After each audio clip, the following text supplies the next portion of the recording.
Hello, this is Dylan Warner, and this is the Audiolingual Approach. There's a cup on the table. There is a cup on the table. There's a cup on the table. There is a cup on the table. Spoon. There is a spoon on the table. There is a spoon on the table. There is a spoon on the table. Book. There is a book on the table. There's a book on the table. There is a book on the table. On the chair. There is a book on the chair. There's a book on the chair. There is a book on the chair. Good.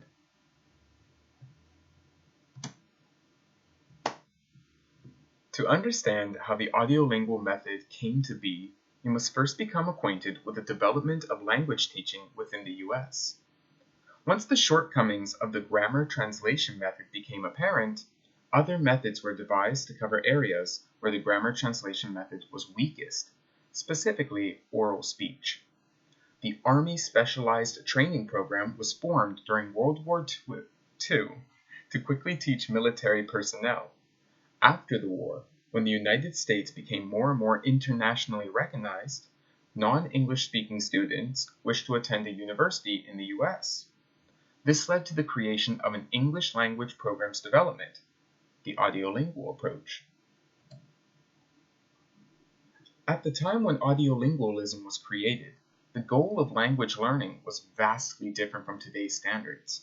The class focused on speaking and listening comprehension because it was first created to teach members of the Army and later for those who wished to travel or study in a foreign country.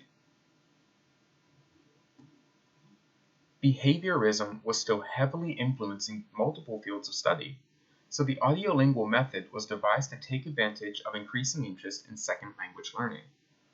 With the use of books, audio, visuals, and language labs, the audiolingual method was intended to improve knowledge level through perfect memorization of pronunciation and grammar. The classes usually involved drills, dialogues, and higher-level thinking tasks. The teacher would give examples of proper utterances to imitate, and students actively participate, strictly in English, to facilitate learning, as demonstrated earlier. Behaviorism is not an adequate explanation for second language acquisition, and we now know that learning is not simply the formation of habits.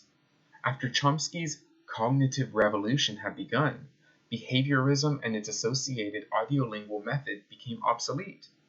This is not to say that elements of audiolingualism don't reside within modern classrooms, but that the theory and reason behind this particular method are no longer supported within the research community.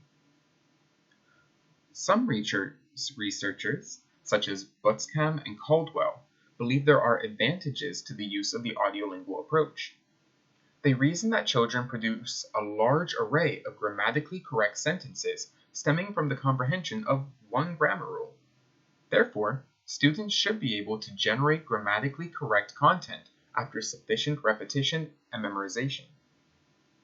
Other advantages include receiving confirmation from peers, providing the rhythm and cadence of spoken English, and focusing on grammatically correct structures. Gonzalez and co-authors wrote, "Likewise, to support the practice of drills, teachers regularly make use of language laboratories, aiding the learners to achieve a better listening and repetition practice. With appropriate related materials and contextualized dialogue, the audiolingual method can still benefit learners in today's classroom." There are also reasons to doubt the efficacy of this approach. Real-life situations are full of unexpected expressions and verbal responses. Students would be frequently exhausted to be forced to parrot incomprehensible language. There is much to be said for parroting as a pronunciation technique, especially suprasegmentals, but telling students what to say rather than eliciting comprehension of the materials is counterintuitive to learning a language. As schools of thought began to reject behaviorism, Other methods of language teaching began emphasizing comprehension over utterance forms, and the audiolingual method was phased out of classrooms. The fall of audiolingualism gave rise to Krashen's monitor model and the natural approach, while the rise of progressivism gave birth to communicative language teaching. Perhaps in the future, if communicative language teaching's scientific credibility is questioned, as audiolingualism was, it too will be swept away by the systematic changes in language teaching and learning.